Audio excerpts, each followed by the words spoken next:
Hello beautiful soul! Welcome back to my channel. This is my channel from Japan, Kabayan Sagittarius. This reading is for you, April 2025. Maraming salamat muna sa mga subscriber, new subscriber, cross-watcher, at sa mga bagong pasok dyan. Welcome na welcome kayo sa bahay ni Ate Aimee. Salamat din sa nakataba ng puso ninyong mga comments at sa mga nagpa-personal reading. Marami pong salamat. Kung gusto nyo na energy nyo lang talaga, ang gusto nyo makuha natin, all the details para sa personal reading ay nasa baba ng video na ito. This is a general reading. Magkaiba ang general sa personal. Kunin mo lang ang sayo at itapon ang hindi sayo. Maaring ito is a vice versa. Energy mo, energy ng person mo, energy ng malapit sa puso mo. Nangyayari or mangyayari pala. Use your own intuition. Lawakan natin ang ating isipan. Pag hindi naman naganap at hindi nangyari o tumugma sa sa'yo, ay maaring ito ay hindi mo energy. Gawin nyo lang itong guide, no? Huwag kayong masyadong maapektuhan dito sa mga lalabas kasi ito ay general reading. Okay, Sagittarius. Ano ba? Si Tankard. Celebration, fun, and enjoyment. Sa nakikita ko sa'yo dito ay may mga magaganap na ikasisiya mo, no? Sa nakita ko ito at mag-i-enjoy ka doon. Maaari may mga ginagawa ka, no? Na magfulfill sa nakita ko dito. Kasi this sa cup. Ganyan. Maaari may mga celebration, happiness, ganyan. May mga pupuntahan ka. Ganyan. Enjoyment. And sa mo, nasa iyo si goldfish, oh. Increase in material wealth or spiritual growth. Nandito yung sitwasyon na siguro magkakaroon ng mga growth sa mga, lalo na sa when it comes to money, no? Sa nakita ko to. Or may mga sitwasyon na magiging maganda ang resulta. Yan. Increase in material wealth, yan, oh. Material wealth. You feel something is lacking in your life. Perhaps, love, money, or goal. Yan. Iba siguro, may makakaramdam ka ng mga kalungkutan, maaring sa trabaho mo, sa karelasyon mo. Tapos, kung ikaw ay may mga goal na tinatahak this time, maaring doon ka magkaroon ng konting lungkot, no? Sa nakita ko, sa amang sitwasyon yan. Pero tandaan mo, elepante ka, oh. A long journey, either physical or mental, will leave you wiser at the end. Kung ano yung mga pinagdadaanan mo, when it comes to a barrel, ang nakita ko dito is magiging mas more kang magiging matatag at mas more kang magiging strong and wiser at the end. Kasi the more na experience na ma-experience mo o tatahakin mo, magiging elepante ka. Diba sila elepante? Lahat ng pagsubok kaya nga sila tumagal ng years, di ba, ang buhay nila. Dahil lahat ng pagsubok, napagdaanan nila. May mga sitwasyon na kailangan mong bigyan ng effort and hard work to growth, sa nakita ko dito. Kung sa mga aspeto ng buhay mo yan, sa money man yan, sa love man yan, siguro mas more ka maging wiser if this is a money or anything, kung anong aspeto ng buhay mo dito. May mga career ka na gagawin sa nakikita ko dito, na maaring ito rin is mag-success, no? Kasi ibibigyan mo ng effort and hard work yun. Andito rin si Tankard. And then also, baka ito is related to your work, sa money mo, sa love life mo, ganyan. Magiging maganda siya. Pero bigyan mo ng effort, ha? Yung iba dito, pag hindi mo bigyan ng effort, hindi maganda yan. July. When it comes to July, maaring ito is 7 days, 7 weeks, 7 months, or July, no? When it comes to ito, siguro, it's an emotions yan. Kasi this a wave. Ibig sabihin, may mga pagdadaanan ka na emotion or problema, mga biglang maring problema, storm, ganyan, sa nakita ko dito, or biglang disappointment, mga ganyan. Mga intense happening, sa nakita ko dito. Or July is something happen, no? Or sa iba sa inyo is baka may kakilala ka na ang birthday niya is July. Ganun. Okay, nandito yung may mga sitwasyon na magkakaroon na talaga ng awakening, no? Di ba dito spiritual awakening, no? Siguro hindi yung awakening o may mga bagay kayo na kailangan i-transform o change of decision, ganun sa nakita ko dito. Magkakaroon na, yes, there's also the joy. Magkakaroon ng mga joy or friendship or maaari magkakaroon ng mga pagkikita ng kaibigan, kamag-anak, kasama sa trabaho. Yan, may interaction ako nakikita dito, and then meron pa rin naman ako nakikita dito na si Barrel tsaka si Elephant, may mga sitwasyon na you want to quit or andin yung gusto mo na i-reject o alisin sa buhay mo. Ganyan. May mga i-withdraw ka na raw o may mga aalisin ka o may mga didesisyonan ka also this April sa nakita ko sa inyo. Halimbawa, didesisyonan ko na mag-focus sa wealth ko, sa money ko, ganyan. O kaya, tulad nito, di ba, parang naninigarilyo siya. O this time, hindi na ako marinigarilyo. O this time, ganito na ako, ganyan na ako, ganun na ako. This time, ganito na. May mga pag-quit ako nakikita. May mga bagay na mag-quit ka. May mga bagay magkakaroon ka ng awakening. Ganyan, sa nakikita ko dito.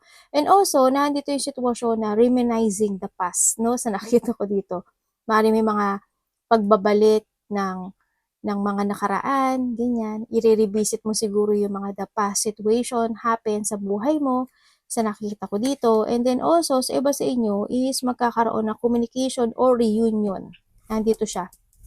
Maaring magchichill-chill kayo or magkikita kayo ng kaibigan mo, kamag-anak mo, kapatid mo, kung ano man yan.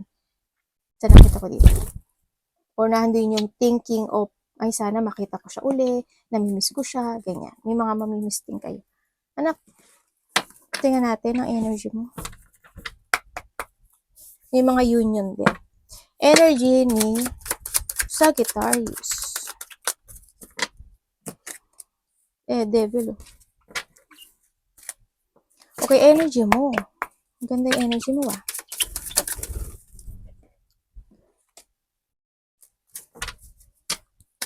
Ano ito? Anong ibig sabihin? Yung energy mo, sa nakikita ko dito, this month, very confident ka naman sa nakita ko dito, no? Confident ka naman kasi may mga sitwasyon lang ako na nakikita na malalakop idea ka this month. Andun yung pagkakaroon mo ng very confident na energy baka malack of idea kang bigla, no? Sa nakita ko dito. Maaring iba sa inyo, also this month is malack of idea ka, malack of planning ka, ganyan, sa nakita ko dito. Maaring may mga sitwasyon na hindi mo matututunan, ganyan. Halimbawa, ano ba? Halimbawa, kasi ang sabi to may stagnant ka sa isang sitwasyon na very confident ka naman, kaso, ang nakikita ko dito, is malalakpay idea ka dun. Halimbawa, may ginagawa ka na you want to success dito, sa nakita ko dito. Diba? Sana wag mo siyang i-withdraw, no? Sa nakita ko dito, kung ano mang bagay yun. Sana wag mo i-withdraw, sana mag-focus ka pa rin dun. Sana pagtsagaan mo, sa nakita ko dito. Kung ano man yung ginagawa mo na yun. Kasi malalack of mental agility ka dito sa nakita ko dito Ganyan. Baka bigla kang maging weak. Kumbaga din yung confident mo to success sa bagay na yun, tapos bigla kang maging weak. Ganyan. Sa nakita ko dito. And also, sa iba sa inyo, by this month, ang nakikita ko, sana hindi naman sana wag naman. Kasi may tao na maaring magsinungaling dito at paniniwalain ka niya sa gusto niyang sabihin sa'yo. Dito. Maaring may tao makikipag-communicate sa'yo or may makakausap ka na isang tao. Maaring itong tao na to, nakakausap mo na siya siguro kasi nakita ko ito yung pagtulong Maaring anak mo, maaring asawa mo, na maaring ito may konting pagsisinungaling. O kaya mag-uusap, o maaring ikaw ito, di ba? Mapaka nag-uusap kayo, maparanoid ka sa kanya. Di ba? Ganun.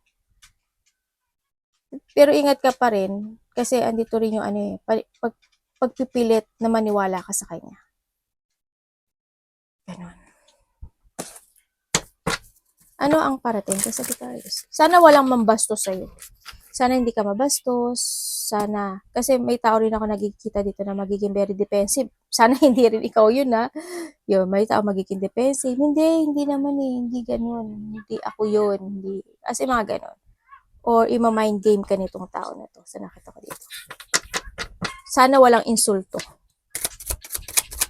parating. Hindi maganda naman parating sa'yo.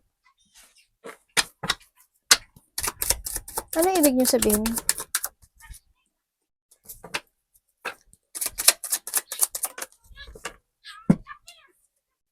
Na, devil na naman? Ba naman yan? Okay. Ang nakikita ko sa'yo, parating sa'yo, hindi maganda. Kasi ma-stagnant ka daw sa isang sitwasyon mo, sa buhay mo. No? Tingnan ko nga, kuhanin ko ito. Ano pwede ko malaman dyan?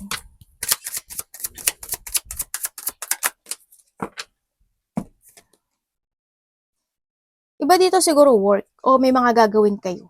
Ganyan, may mga mamasterin kayo, may gagawin kayo to develop sa nakikita ko dito, ganun.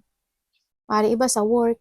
Sa iba dito, parating sa'yo is may stagnant ka at magiging magulo yung isipan mo this time sa nakikita ko dito. May mga bagay na pipilitin mo kahit na nahihirapan ka. Uumpisahan mo.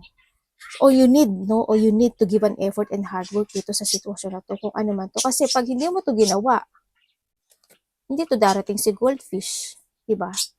Kailangan kung anong sitwasyon na to na nakikita ko dito, pagpursigahan mo.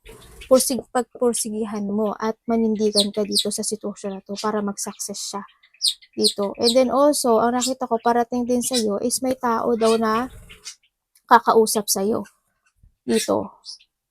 Mag-ingat ka kasi nakikita ko dito maaring magkaroon ng mga mainis ka, mairita isa lang yun, ano. Magkaroon ng mga battle, may tao makikipagkumpetensya sa'yo or makikipagtalo, merong conflict, malaki man o maliit ito, sa iba sa inyo, or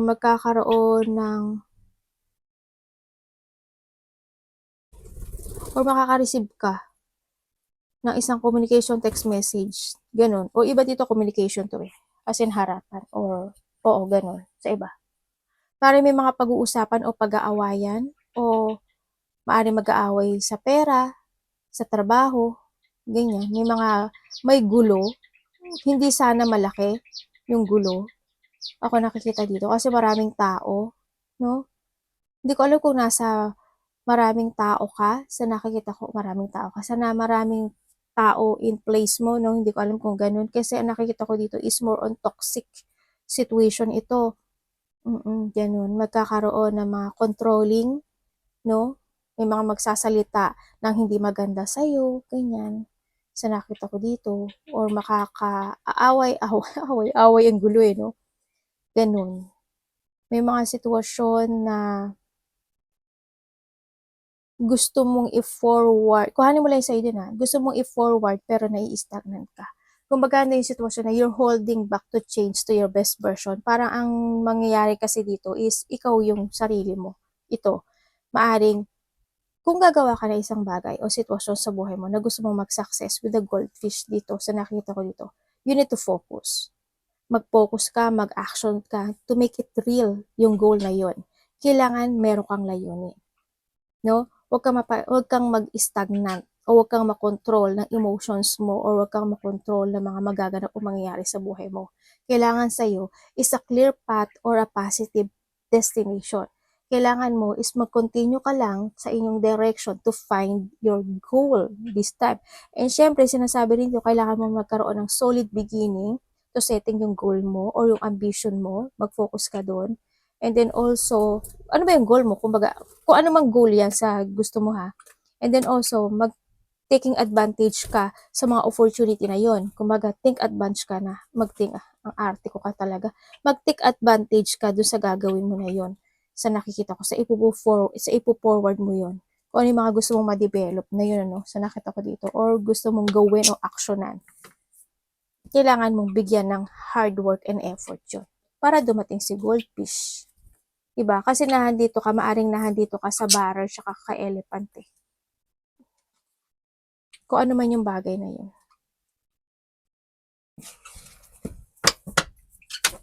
Dapat iwasan.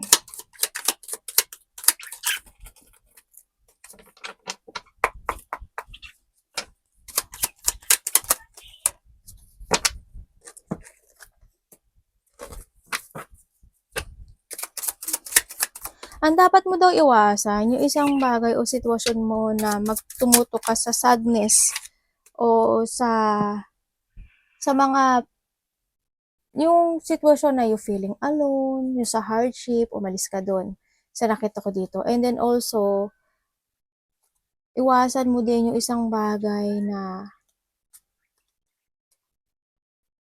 magkaroon ng mga pagpapaliban sa mga decision making mo na parang isipin mo na ay hindi ko ata kaya, ay hindi ata siya magiging good.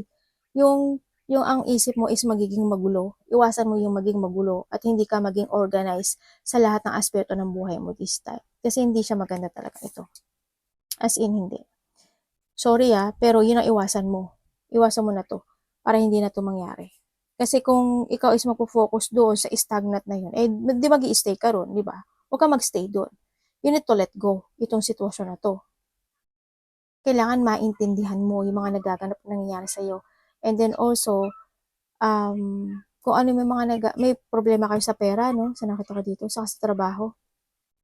Yung mga financial problem, doon sa hardship happen, may mga sitwasyon kasi na hindi mo kayang i-accept siguro. Ang nakikita ko rin dito, there's a big responsibility na maaring ikaw is nahihirapan na nakaaklang sa balikat mo, no? Parang it's too much responsibility ang meron ka sa ngayon sa nakita ko dito. Ganon. Sa iba sa inyo siguro kasi may mga isipin daw kayo gabi-gabi. Dito. Bakit kaya may nakikita ko dito na na tao na hindi siya, na ayaw niya ng responsibilidad. Hindi ko alam kung ikaw or someone into your life, tao na maaring wala siyang pera, tapos parang, ang nakita ko sa kanya, sana hindi kayo mag-away. O tao na ayaw niya ng responsibilidad o nabibigatan siya sa responsibilidad. Andito yung hindi siya pwedeng pagkatiwalaan, hindi siya maaasahan. Itong tao na to, sa nakita ko dito. Tingnan ko nga.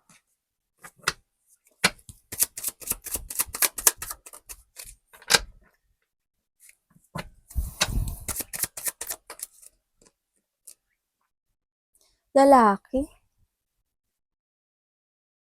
Maaari itong tao na to, sinusuportahan mo to? Or sinusuportahan ka niya? Lalaki daw eh. Ito. I don't know why, pero yun ang nakikita ko sa kanya. Tingnan pa natin. Iwasan mo yung ganun, no? Ay, hindi. Oh, tama. Nakala ko nasa na tayo eh. Iwasan mo daw yung ma-stagnant sa isang sitwasyon. Tsaka iwasan mo din yung yung maging impatient ka, tapos yung makipag-away ka, pumasok ka sa gulo, yun, yung maramdaman mo na you feel alone, you feeling rejected, you feeling abandoned, yung parang feeling mo na nag-iisa ka na umaaklang ng lahat ng nararamdaman mong problema, iwasan mo yun, yung ganun. Hindi siya makakatulong sa health mo. Ganun. Kailangan sa'yo is peace. Ganyan. Kailangan sa'yo is, kung kailangan magbigay ka ng, yung tao na you can lean on, yun, maghanap ka. Kaysa sarilihin mo yung mga nararamdaman mo. Love. Kumusta ang love this month? April. Yeah. Lalo. Ano yan? Ano sana yun? Okay. When it comes to a love, sa nakita ko dito, may tao dito na medyo nai-stress ata siya. Sa nakita ko dito, gusto kanyang kausapin. Gusto niya bumalik. Yun ang nakikita ko. Parang itong tao na to is iba yung tinatahak niya na direksyon sa buhay niya. Pero ang nakikita ko sa kanya, gusto kanyang kausapin. Palagi kanya naiisip or maaring ikaw ito ha. Itong tao na to is maaring na napopokus siya sa nakaraan. Itong tao na to. Kasi hindi ko nakikita yung abandonment sa'yo, nitong tao na to. Ibig sabihin, hindi ka pa niya na-abandonahan. Sa nakikita ko dito, nagkakaroon pa siya ng delay this time. Walang pagle-let go ako na. At gusto niyang bumalik. Yun. Ditong taon to. Iniisip ka niya gabi-gabi. Gusto niya ng new beginning sa'yo, no? And gusto niya ng getting together. Ganyan. At maaring mag-sorry to or handun yung action o handun yung pag-iisip na itatama na niya yung mga naganap na mali in the past. Ganyan. Sa nakita ko dito. Kung sino man itong tao na to.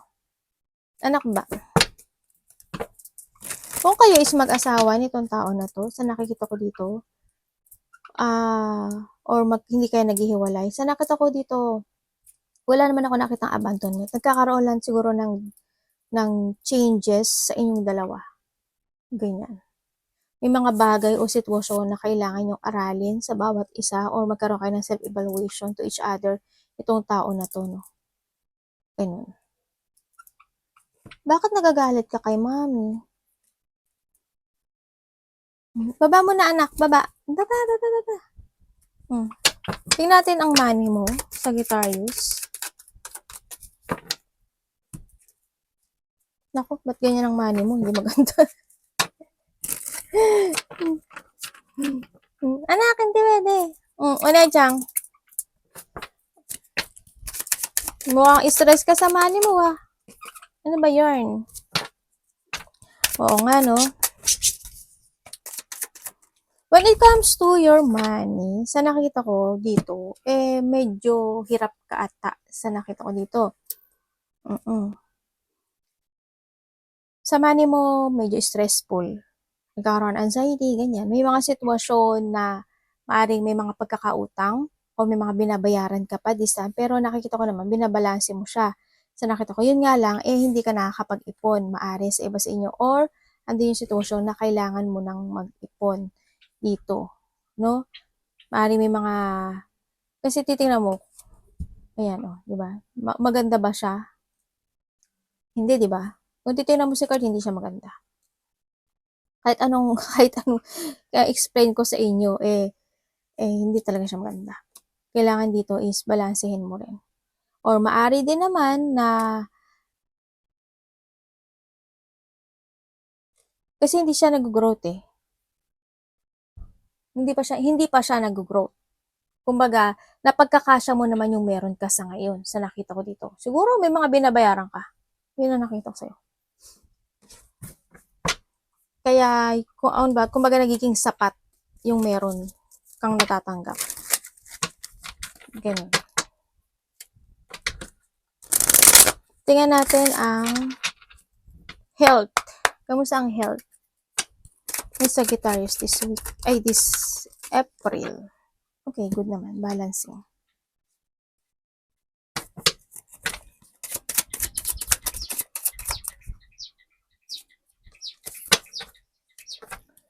When it comes to unhealth, ang nakikita ko dito, siguro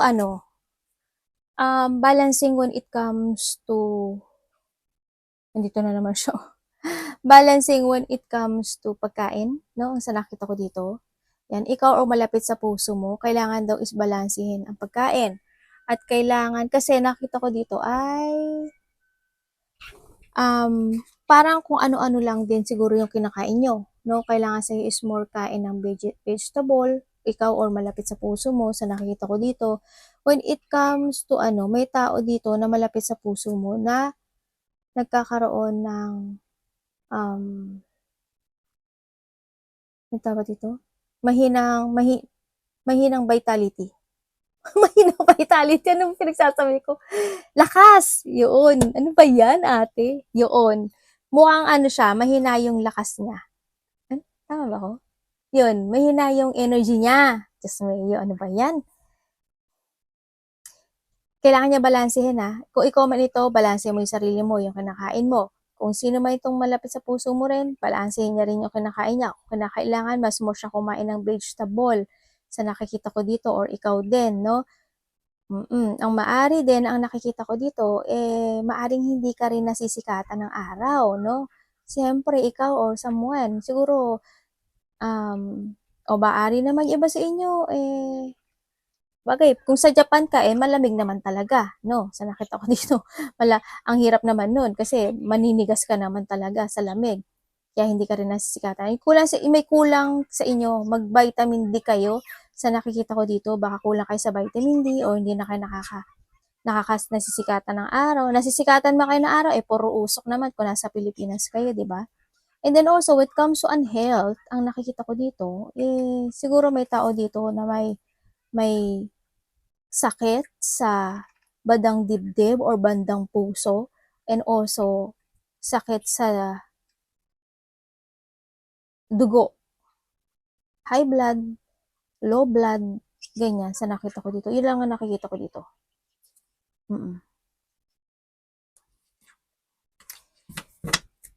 Yun. Tingnan natin ang balanse niyo kinakain niyo, ha.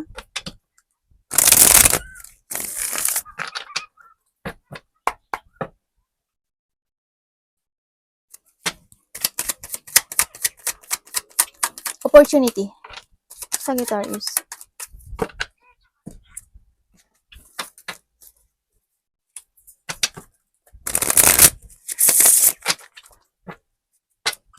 Ano mo sabihin? When it comes to your opportunity, sa nakikita ko dito, may nakikita akong document, papers, hindi ko alam kung ano yun. Opportunity. Opportunity mo, may isang bagay ka na gusto mong gawin. Parang you have a plan, pero hindi ko pa nakikita yung decision na yun sa nakikita ko dito. Siguro, it's more on related to a money. Baka wala kang money, o may mga gusto kang plano o i-pursue na maaring travel, o kaya plano na you want to take a risk doon sa bagay na yun, pero maaring kasi wala kang desisyon ganyan. Ang opportunity sa'yo kasi may mga didesisyonan ka. Kaso, hindi mo siya maharap o hindi ka magkakaroon ng clarity doon sa bagay na yun. Sa nakikita ko dito. Kung kung siya is involved sa money, yun na nga yun. Diba? Kung involved to sa travel, ganun din siya. Sa nakikita ko dito, wala pa siyang decision making. Yan. And also, sa iba sa inyo, opportunity mo dito is may taong nakakausap sa'yo. Bata, or mas bata sa'yo, or immature lang talaga siya. Sa nakikita ko dito na maaring hihingi siya ng tulong o hihingi siya ng pera, or tutulungan mo siya, parang, or vice versa tayo. Ganun sa nakita ko. Maaring magkakaroon ng mga pag-uusap sa related ang plano, pera. Yeah, may mga didesisyonan ka also this month. Sa nakita ko, April. Ganun.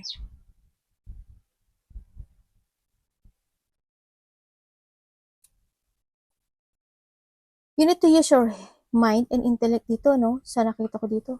Kung ano mang plano to. Tsaka may mga bagay na iharapin mo yung takot mo dito. Kung kinakailangan mo magsalita ka. Kung kinakailangan mo mag-comment ka. Mga ganun. Sa nakita ko dito. Kung kailangan mo mag-crossroad ka. Ganyan. Iba sa inyo, siguro ando na yung sitwasyon na maaari may mga iba-block na kayo also, no? Tingnan natin ang advice sa'yo. Sagittarius, advice. Star. Ano po yun?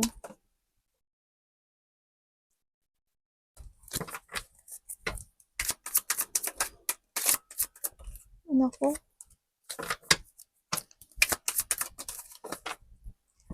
Ingat ka na lang sa nakita ko dito kasi ang nakikita ko sa'yo, may mga maling decision making ka na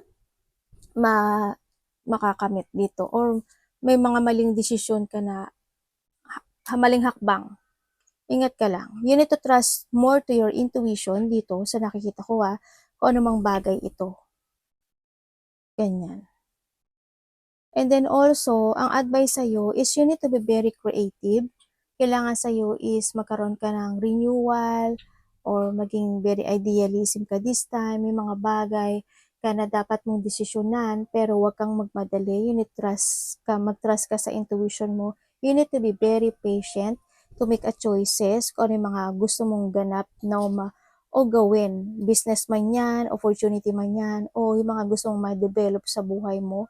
Sa nakita ko to, give an effort and hard work sa mga bagay o sitwasyon mo to success dito. May mga bagay ka na kailangan mo i-end, may mga bagay na kailangan mo i-change or ayusin, i-let go, or you need to revert, or kailangan mo talaga ngayon ng transformation, sa nakikita ko dito. May mga bagay na kailangan mo mag-transform. Ganun. May paglipat ako nakikita, hindi ko alam in what way, pero aring lilipat ka sa trabaho mo, mapupunta ka sa section 1, punta ka sa section 2, ganyan, o lilipat ka ng bagong profession, business, or bahay man yan, kung ano man yan, may paglipat ako nakikita sa iba sa inyo. Ayan, o halimbawa, na panggabi ka, mapupunta ka sa pang-umaga, mga gano'n, pang-umaga ka, mapupunta ka sa panggabi.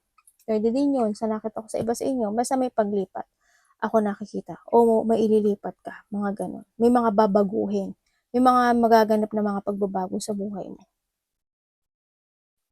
As in.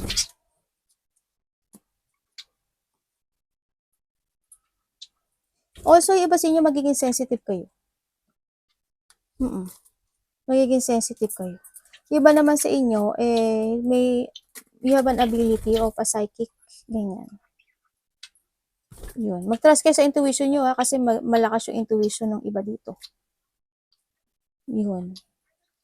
Sana walang dissatisfaction. Makakaramdam ka na pagka-boring sa iba sa inyo. Hindi lahat. Ganyan. May mga sitwasyon na maaring magkaroon ka na you feeling stuck, or hindi yung mga self-questioning mo sa sarili mo o sa mga didesisyonan mo this time. Magkakaroon ka ng gano'n. Maraming tanong na papasok ko sa isipan mo. May offering may offering ako nakita. May offering and rejection. Ang daming ganap no. Arigato namaste, God bless.